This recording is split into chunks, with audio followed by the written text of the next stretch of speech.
परिचय। बच्चों, आज श्री कश्यप हमारे बीच हैं, जो आप लोगों को रैखिक प्रोग्रामन के बारे में कुछ बताएंगे। प्रिया, रैखिक प्रोग्रामन क्या है? मैं नहीं जानती, यहाँ तक कि मैं तो पहली बार इस शब्द को सुन रही हूँ। चलो सुनते हैं, सर इसके बारे में कुछ बता रहे हैं। विद्यार्थियों, रैखिक प्रोग्रामिंग कुछ स्थिति से संबंधित विभिन्न रैखिक असमीकाओं को लेने और उन परिस्थितियों में सर्वश्रेष्ठ मान को प्राप्त करने की प्रक्रिया है। सर, क्या आप हमें कोई उदाहरण दे सकते हैं? अवश्य। सामग्री और श्रम की सीमाओं को लेना और फिर उन परिस्थितियों में अधिकतम लाभ लेने के लिए सर्वश्रेष्ठ उत्पादन के स्तर को निर्धारित करना एक विशिष्ट उदाहरण होगा। वास्तविक जीवन में रैखिक प्रोग्रामन गणित का एक बहुत बड़ा ही महत्वपूर्ण क्षेत्र का हिस्सा है, जो अनुकूलन तकनीक कहलाता है। यदि आप इस विषय में रुचि रखते हैं तो मैं इसे आप लोगों को विस्तार में सिखा सकता हूं। हाँ सर, कृपया हमें सिखाएं। ठीक है, फिर शुरू करते हैं। उद्देश्य। इस पाठ के अंत में आप निम्न करने में सक्षम हो जाएंगे। रैखिक प्रोग्रामन की समस्या LPP को समझना, समस्या के गणितीय सूत्रीकरण को जानना, रैखिक प्रोग्रामन की समस्याओं के हल के लिए ग्राफिकल विधि को समझना, कोणीय बिंदु विधि को समझना, रैखिक प्रोग्रामन की समस्याओं के विभिन्न प्रकार को जानना। रैखिक प्रोग्रामन में सम्मिलित शर्तें। उद्देश्य फलन। एक रैखिक प्रोग्रामन Z की समस्या में चरों का रैखिक प्रोग्रामन, जिसे इष्टतम किया जाना है, उद्देश्य फलन कहलाता है। यहां एक रैखिक रूप का मतलब एक प्रकार की गणितीय अभिव्यक्ति है। A1 x1 जमा A2 x2 जमा इत्यादि जमा AN xn तक, जहां A1 A2 इत्यादि AN तक स्थिरांक हैं, x1 x2 इत्यादि xn तक चर हैं।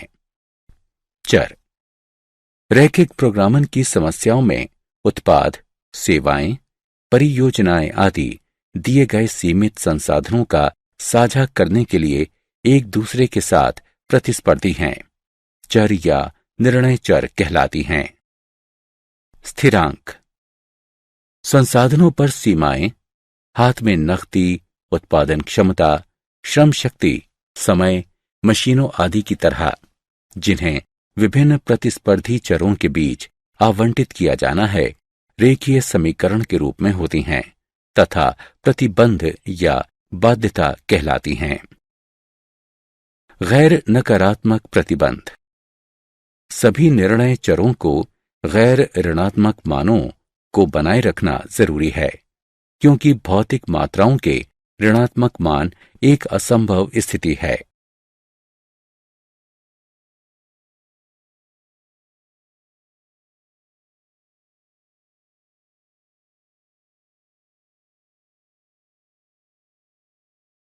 रैखिक प्रोग्रामन समस्या LPP।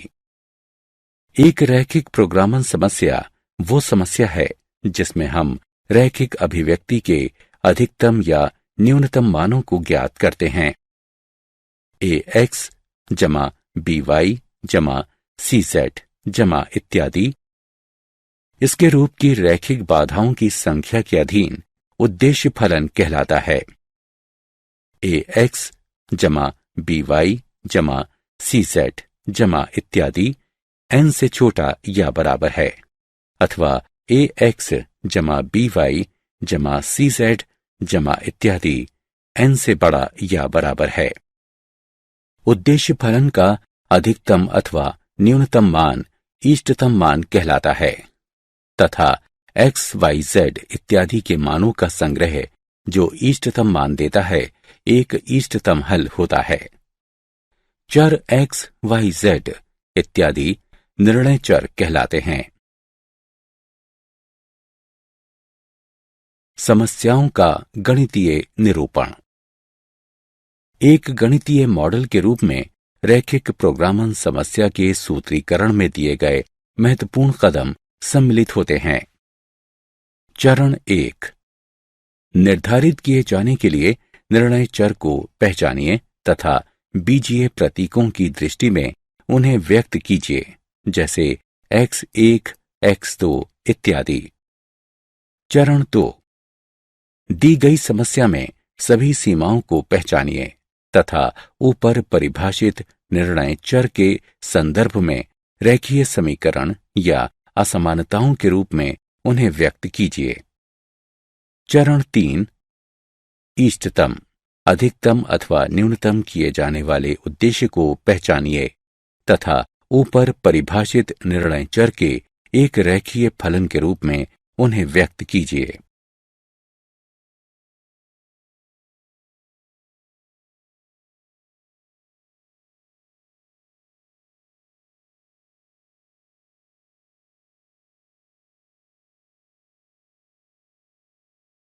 उदाहरण, एक खुदरा व्यापारी ए तथा बी प्रकार के ट्रांजिस्टर रेडियो सेटों को खरीदना चाहता है।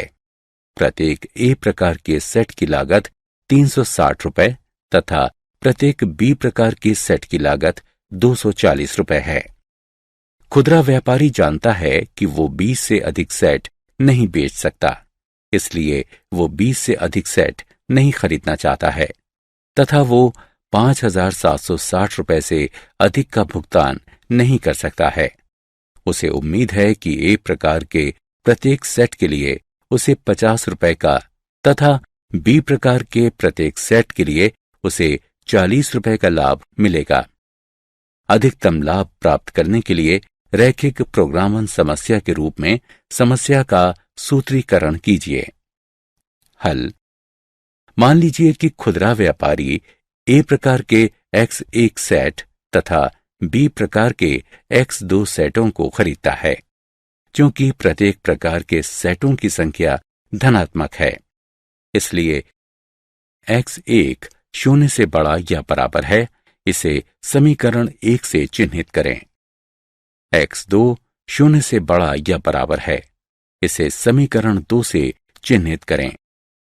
इसके अतिरिक्त ए प्रकार के x1 सेटों की लागत तथा बी प्रकार के x2 सेटों की लागत है 360 x1 जमा 240 x2 तथा ये 5,760 रुपए के बराबर या कम होनी चाहिए, अर्थात 360 x1 जमा 240 x2 5,760 से छोटा या बराबर है, या 3x1 जमा 2x2 48 से छोटा या बराबर है, इसे समीकरण 3 से चिन्हित करें। आगे दोनों प्रकार के सेटों की संख्या 20 से अधिक नहीं होनी चाहिए, इसलिए x1 जमा x2 20 से छोटा या बराबर है, इसे समीकरण 4 से चिन्हित करें। चूंकि कुल लाभ ए प्रकार के x1 सेट तथा बी प्रकार के x2 सेटों की बिक्री से व्युत्पन्न लाभ है, इसलिए खुदरा व्यापारी ए प्रकार के x1 सेटों से 50 रुपए तथा बी प्रकार के x2 सेटों से 40 रुपए का लाभ कमाता है। अतः कुल लाभ निम्न द्वारा दिया जाता है। z बराबर 50 x1 जमा 40 x2, इसे समीकरण 5 से चिन्हित करें। अतः दी गई रैखिक प्रोग्रामन समस्या का गणितीय सूत्रीकरण निम्न प्रकार है।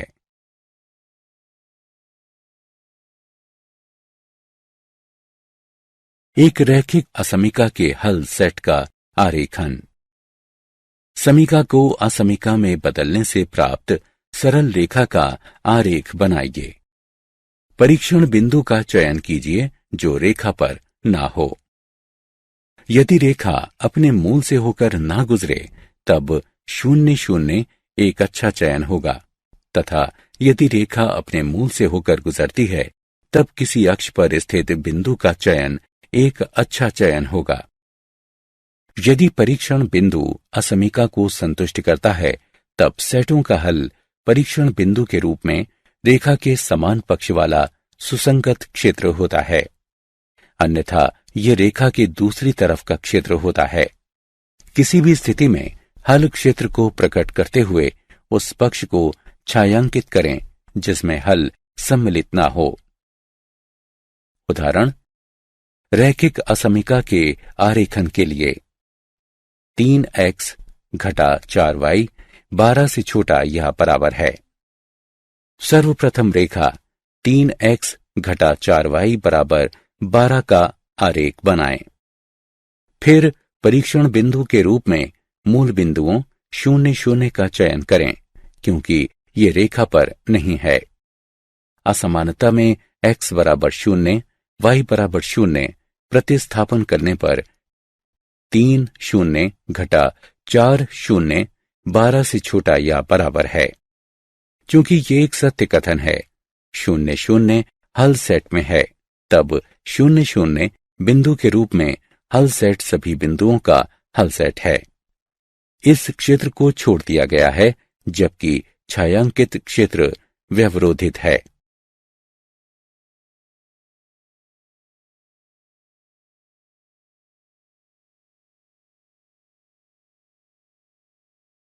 रैखिक प्रोग्रामन समस्याओं को हल करने की आलेखीय विधि। सुसंगत क्षेत्र। सुसंगत क्षेत्र का निर्धारण रैखिक असमीकाओं के एक संग्रह द्वारा किया जाता है। ये उन अंकों का संग्रह होता है जो सभी असमीकाओं को संतुष्ट करते हैं। दो चरों में रैखिक असमीकाओं के एक संग्रह द्वारा निर्धारित सुसंगत क्षेत्र का आरेखन करना। समतल के अनचाहे हिस्सों को छायांकित करते हुए उसी आलेख पर प्रत्येक असमीका द्वारा निरूपित क्षेत्र का आरेखन कीजिए। आरेखन के बाद जो क्षेत्र छायांकित नहीं है वही सुसंगत क्षेत्र होगा। उदाहरण, असमीकाओं के निम्न संग्रह के लिए सुसंगत क्षेत्र दिखाया गया वो क्षेत्र है जो छायांकित नहीं है।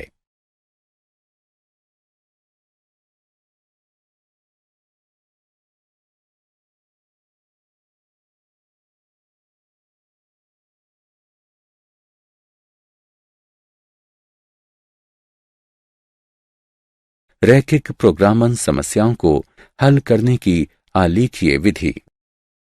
दो अज्ञातों में रैखिक प्रोग्रामन समस्याओं को हल करने के लिए आलेखीय विधि है। सुसंगत क्षेत्र का आलेख बनाइए। कोणीय बिंदु के निर्देशांकों की गणना कीजिए।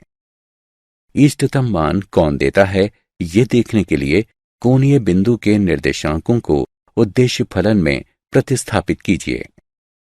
यदि सुसंगत क्षेत्र सीमित है तब ये विधि भ्रामक हो सकती है। इष्टतम हल हमेशा अस्तित्व में होता है जब सुसंगत क्षेत्र सीमित होता है, लेकिन हल अस्तित्व भी हो सकता है, और नहीं भी जब सुसंगत क्षेत्र असीमित होता है।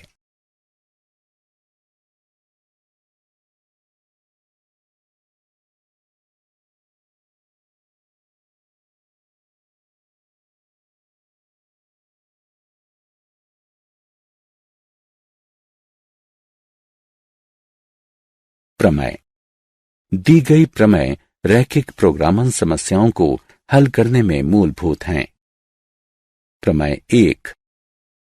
माना कि R रैखिक प्रोग्रामन समस्या के लिए सुसंगत क्षेत्र उत्तल बहुभुज है तथा मान लीजिए कि z बराबर ax जमा by उद्देश्य फलन है।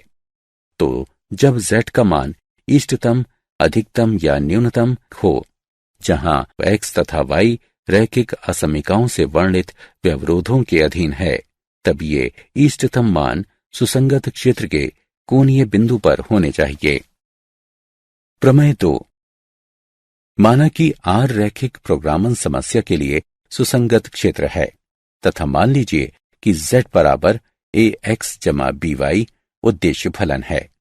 यदि r सीमित है तब उद्देश्य फलन z का मान r पर अधिकतम और न्यूनतम दोनों होता है तथा ये सभी r के एक कोणीय बिंदु शीर्ष पर होते हैं। कोणीय बिंदु विधि। विधि में दिए गए चरण सम्मिलित हैं। 1. रैखिक प्रोग्रामन का सुसंगत क्षेत्र ज्ञात कीजिए तथा इसके कोणीय बिंदुओं यानी शीर्ष को उस बिंदु पर रेखाओं के प्रतिच्छेदक के दो समीकरणों को या तो निरीक्षण द्वारा या हल करके ज्ञात कीजिए। 2. प्रत्येक कोणीय बिंदु पर उद्देश्य फलन z बराबर ax जमा by का मूल्यांकन कीजिए। मान लीजिए m तथा m क्रमशः इन बिंदुओं के अधिकतम और न्यूनतम मानों को दर्शाते हैं। 3. प्रथम, जब सुसंगत क्षेत्र सीमित हो तब m तथा m z के अधिकतम और न्यूनतम मान होते हैं। द्वितीय, यदि सुसंगत क्षेत्र असीमित हो तब का m z का अधिकतम मान होता है तथा दर्शाया जाता है कि क्या असमीकरण द्वारा निर्धारित परिणामी खुला अर्धतल जो ax जमा by m से बड़ा है सुसंगत क्षेत्र के साथ कोई उभयनिष्ठ बिंदु रखता है, अन्यथा z का मान अधिकतम नहीं होता है। ख. इसी प्रकार m z का न्यूनतम मान होता है तथा दर्शाया जाता है कि क्या असमीकरण द्वारा निर्धारित परिणामी खुला अर्धतल ax जमा by m से छोटा है, सुसंगत क्षेत्र के साथ कोई उभयनिष्ठ बिंदु रखता है, अन्यथा z का मान न्यूनतम नहीं होता है। रैखिक प्रोग्रामन समस्या का उदाहरण। उदाहरण: रैखिक प्रोग्रामन समस्या को आलेखीय विधि द्वारा हल कीजिए। अधिकतम करने के लिए z बराबर 3x जमा 4y, व्यवरोध के अधीन x जमा y छोटा या बराबर है 4 से, x बड़ा या बराबर है 0 से, y बड़ा या बराबर है 0 से। हल: सुसंगत क्षेत्र को दी गई आकृति में व्यवरोध x जमा y 4 से छोटा या बराबर है, x 0 से बड़ा या बराबर है, y 0 से बड़ा या बराबर है, इसके द्वारा ज्ञात किया जाता है। सुसंगत क्षेत्र के कोणीय बिंदु O 0 0 A 4 0 तथा B 0 4 हैं। इन बिंदुओं पर Z निम्नलिखित है, अतएव B 0 4 पर Z का अधिकतम मान 16 है। रैखिक प्रोग्रामन समस्या के उदाहरण। उदाहरण: रैखिक प्रोग्रामन समस्या को आलेखीय विधि से हल कीजिए। न्यूनतम करने के लिए z बराबर 3x जमा 5y इस तरह से कि x जमा 3y बड़ा या बराबर है 3 से, x जमा y बड़ा या बराबर है 2 से, xy बड़ा या बराबर है 0 से। हल: सुसंगत क्षेत्र को निकाय के निम्न व्यवरोध द्वारा निर्धारित किया जाता है जो इस प्रकार है। ये देखा जा सकता है कि सुसंगत क्षेत्र असीमित होता है। सुसंगत क्षेत्र के कोणीय बिंदु A 3 0, B 3/2, 1/2 तथा C 0 2 हैं। इन कोणीय बिंदुओं पर Z का मान इस प्रकार है। चूंकि सुसंगत क्षेत्र असीमित है, अतएव Z का अधिकतम मान 7 हो सकता है और नहीं भी।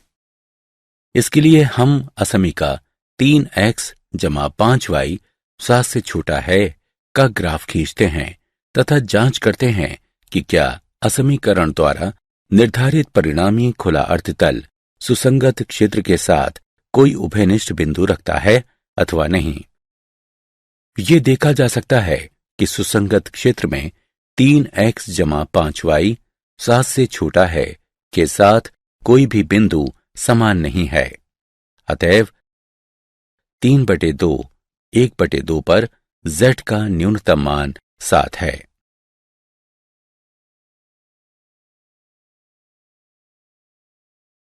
रैखिक प्रोग्रामन समस्याओं के विभिन्न प्रकार।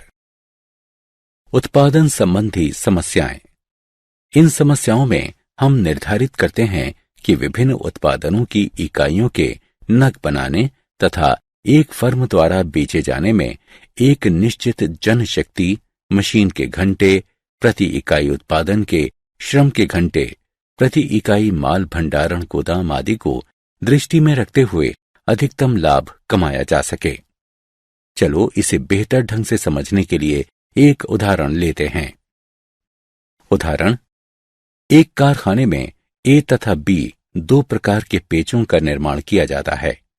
प्रत्येक पेंच बनाने के लिए दो मशीनों, एक स्वचालित और एक हस्तचालित का उपयोग किया जाता है। ए प्रकार के पेंच के संकुल का निर्माण करने के लिए स्वचालित मशीन 4 मिनट तथा हस्तचलित मशीन 6 मिनट लेती है, जबकि बी प्रकार के पेंच के संकुल का निर्माण करने के लिए स्वचालित मशीन 6 मिनट तथा हस्तचालित मशीन 3 मिनट लेती है। प्रत्येक मशीन किसी भी दिन अधिकतम 4 घंटे के लिए उपलब्ध होती है। निर्माणकर्ता 7 रुपए के लाभ पर ए पेंचों का एक संकुल तथा 10 रुपए के लाभ पर बी पेंचों का एक संकुल बेच सकता है, ये मानते हुए कि वो उसके द्वारा विनिर्मित सभी पेंचों को बेच सकता है। कारखाने के मालिक को प्रतिदिन प्रत्येक प्रकार के कितने संकुलों का निर्माण करना चाहिए ताकि अधिकतम लाभ कमाया जा सके। अधिकतम लाभ ज्ञात कीजिए। हल। मान लीजिए कि कारखाना प्रतिदिन ए प्रकार के एक्स पेंचों का तथा बी प्रकार के वाई पेंचों का निर्माण करता है। अतएव एक्स 0 से बड़ा या बराबर है तथा वाई 0 से बड़ा या बराबर है। दी गई जानकारी को तालिका में निम्नानुसार संकलित किया जा सकता है। ए पेंचों के एक संकुल पर लाभ 7 रुपए है तथा बी पेंचों के एक संकुल पर लाभ 10 रुपए है। अतएव व्यवरोध निम्न है। कुल लाभ Z बराबर 7x जमा 10y। दी गई समस्या का गणितीय सूत्रीकरण इस प्रकार है। अधिकतम के लिए Z बराबर 7x जमा 10y, इसे समीकरण 1 से चिन्हित करें। व्यवरोध के अधीन 4x जमा 6y छोटा या बराबर है 240 से, इसे समीकरण 2 से चिन्हित करें। 6x जमा 3y छोटा या बराबर है 240 से, इसे समीकरण 3 से चिन्हित करें। x y 0 से बड़ा या बराबर है, इसे समीकरण 4 से चिन्हित करें। निकाय के व्यवरोध द्वारा निर्धारित सुसंगत क्षेत्र इस प्रकार दिया जाता है। कोणीय बिंदु A 40 0, B 30 20 तथा C 0 40 हैं। इन कोणीय बिंदुओं पर Z के मान निम्नानुसार हैं। 30 20 पर Z का अधिकतम मान 410 है।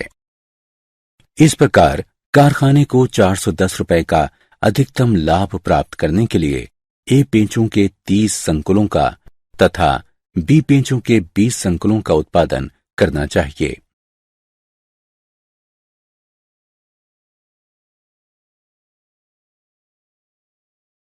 रैखिक प्रोग्रामन समस्याओं के विभिन्न प्रकार। आहार संबंधी समस्याएं।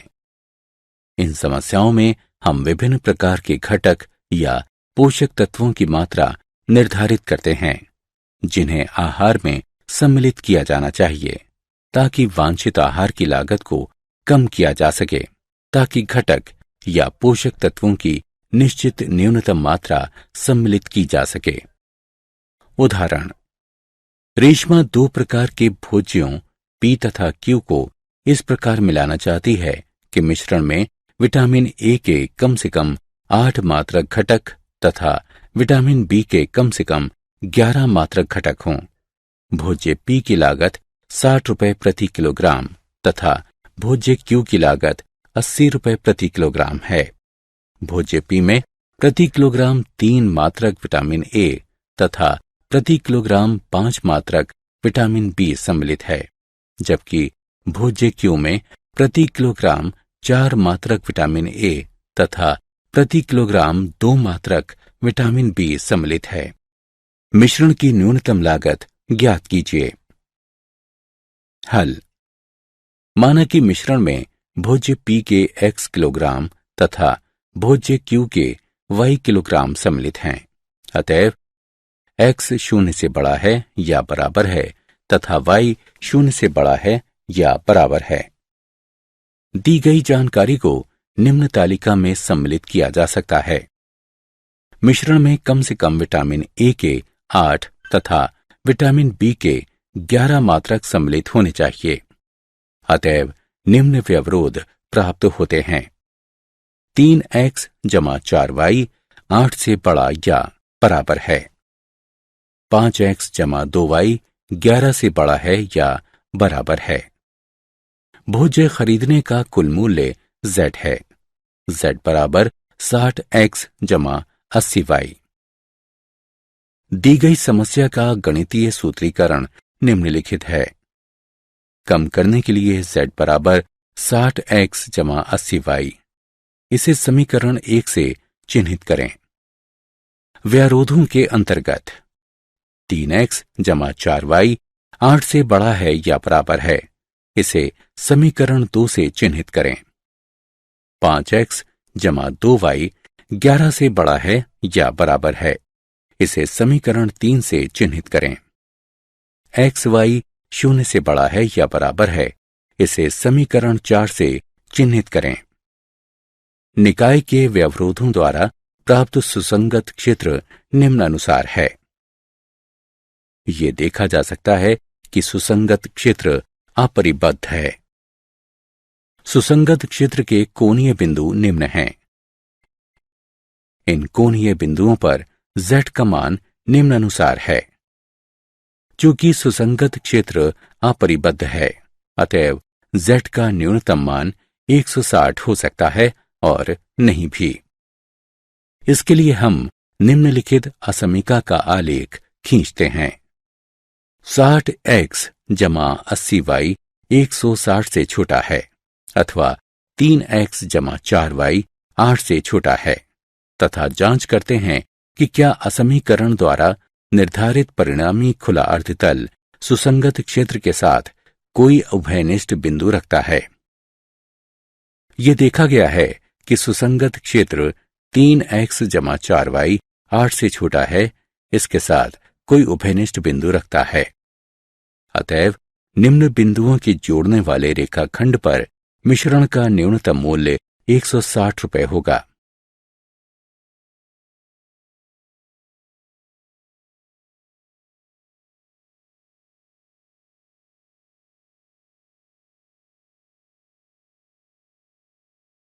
परिवहन संबंधी समस्याएं। इस प्रकार की समस्याओं में हम विभिन्न स्थानों पर स्थित संयंत्रों, कारखानों से विभिन्न बाजारों की ओर एक उत्पाद का परिवहन करने के उद्देश्य से एक परिवहन सूची निर्धारित करते हैं। उदाहरण, 2 अन्न भंडारों ए और बी की भंडारण क्षमता क्रमशः 100 क्विंटल और 50 क्विंटल है। उन्हें 3 राशन की दुकानों डी, ई और एफ पर अन्न उपलब्ध कराना पड़ता है, जिनकी आवश्यकताएं क्रमशः 60, 50 और 40 क्विंटल हैं। भंडारों से दुकानों का प्रति क्विंटल परिवहन व्यय निम्न सारणी के अनुसार है। परिवहन व्यय के न्यूनतमीकरण के लिए आपूर्ति का परिवहन कैसे किया जाए? न्यूनतम परिवहन मूल्य क्या है? हल। माना कि अन्न भंडार ए दुकानों डी तथा ई के लिए क्रमशः x तथा y क्विंटल अन्न की आपूर्ति करता है। तब दुकान F के लिए 100 घटा x घटा y की आपूर्ति की जाएगी। दुकान D की आवश्यकता 60 क्विंटल है, चूंकि अन्न भंडार A से x क्विंटल का परिवहन किया गया है। अतएव शेष अन्न भंडार B से 60 घटा x क्विंटल का परिवहन किया जाएगा। इस प्रकार अन्न भंडार B से दुकानों E तथा F के लिए क्रमशः 50 घटा y क्विंटल तथा 40 घटा 100 घटा x घटा y बराबर x जमा y घटा 60 क्विंटल अन्न का भंडारण किया जाएगा। दी गई समस्या को रेखा चित्र के द्वारा प्रदर्शित किया जा सकता है। कुल परिवहन मूल्य Z निम्नानुसार दिया जा सकता है। दी गई समस्या का सूत्रीकरण निम्नानुसार किया जा सकता है। न्यून करने के लिए Z बराबर 2.5x जमा 1.5y जमा 410, इसे समीकरण 1 से चिन्हित करें। व्यवरोधों के अधीन निम्न हैं। निकाय के व्यवरोधों द्वारा प्राप्त सुसंगत क्षेत्र निम्नानुसार है। कोणीय बिंदु A 60-0, B 60-40, C 50-50 तथा D 10-50 हैं।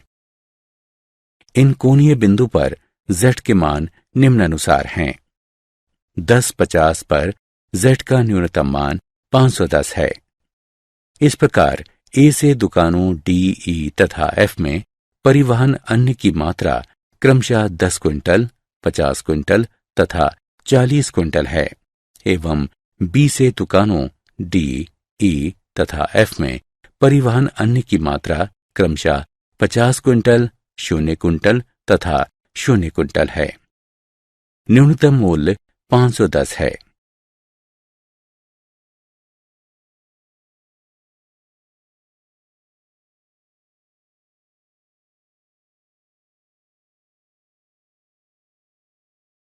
क्या आप जानते हैं, रैखिक प्रोग्रामन के क्षेत्र में प्रथम प्रोग्रामन का सूत्रपात रूसी गणितज्ञ एल कैंटोरोविच तथा अमेरिकी अर्थशास्त्री F.L. हिचकोक ने सन 1941 में किया।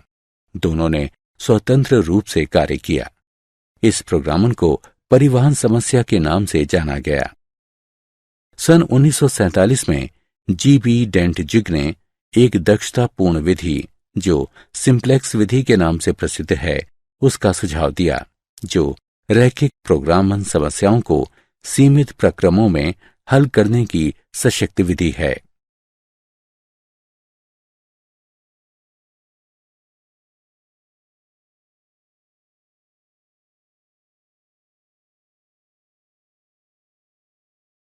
सारांश।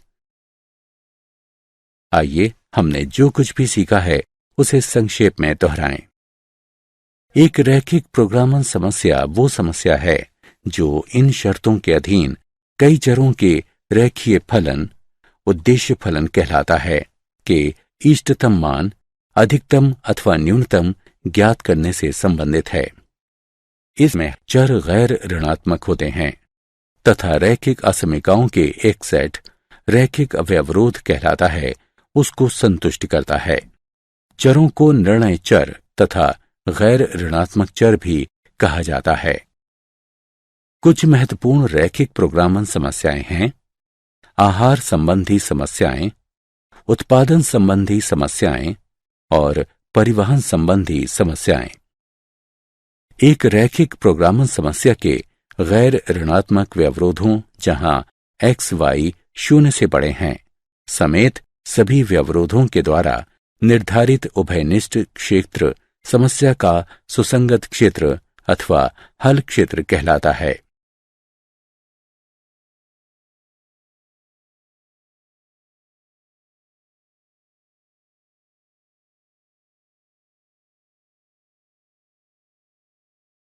सुसंगत क्षेत्र के भीतर तथा सुसंगत क्षेत्र पर बिंदु व्यवरोध के सुसंगत हल को प्रदर्शित करते हैं। सुसंगत क्षेत्र के बाहर कोई बिंदु व्यवरोध का असंगत हल होता है। सुसंगत क्षेत्र में कोई बिंदु जो उद्देश्य फलन का इष्टतम मान अधिकतम अथवा न्यूनतम देता है, इष्टतम हल कहलाता है। यदि इष्टतम क्षेत्र अपरिबद्ध है तब अधिकतम तथा न्यूनतम अस्तित्व में नहीं हो सकता है, किंतु यदि ये अस्तित्व में है तब इसे R के एक कोणीय बिंदु पर होना चाहिए। रेखीय प्रोग्रामन समस्या के हल की कोणीय बिंदु विधि में निम्नलिखित चरण सम्मिलित हैं। रैखिक प्रोग्रामन समस्या का सुसंगत क्षेत्र ज्ञात कीजिए तथा इसके कोणीय बिंदु का निर्धारण कीजिए। प्रत्येक कोणीय बिंदु पर उद्देश्य बिंदु z बराबर ax जमा by का मान ज्ञात कीजिए। माना कि m तथा m इन बिंदुओं पर क्रमशः अधिकतम और न्यूनतम मान हैं। यदि सुसंगत क्षेत्र परिबद्ध है तब m तथा m उद्देश्य फलन के क्रमशः अधिकतम और न्यूनतम मान हैं।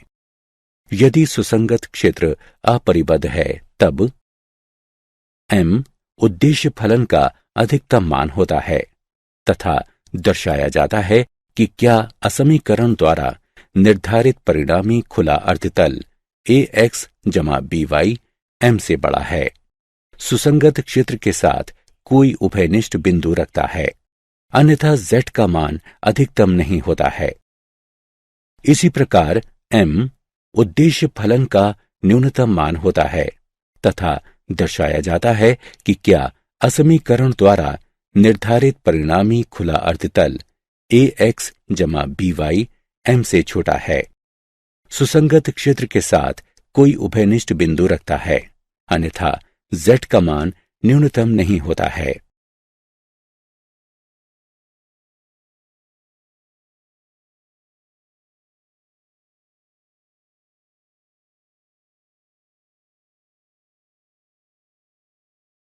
यदि सुसंगत क्षेत्र के कोणीय बिंदु दोनों एक ही प्रकार के इष्टतम हल हैं, अर्थात दोनों एक ही अधिकतम तथा न्यूनतम बनाएं, तब इन दोनों बिंदुओं को मिलाने वाले रेखाखंड पर कोई बिंदु भी उसी प्रकार का इष्टतम हल होता है।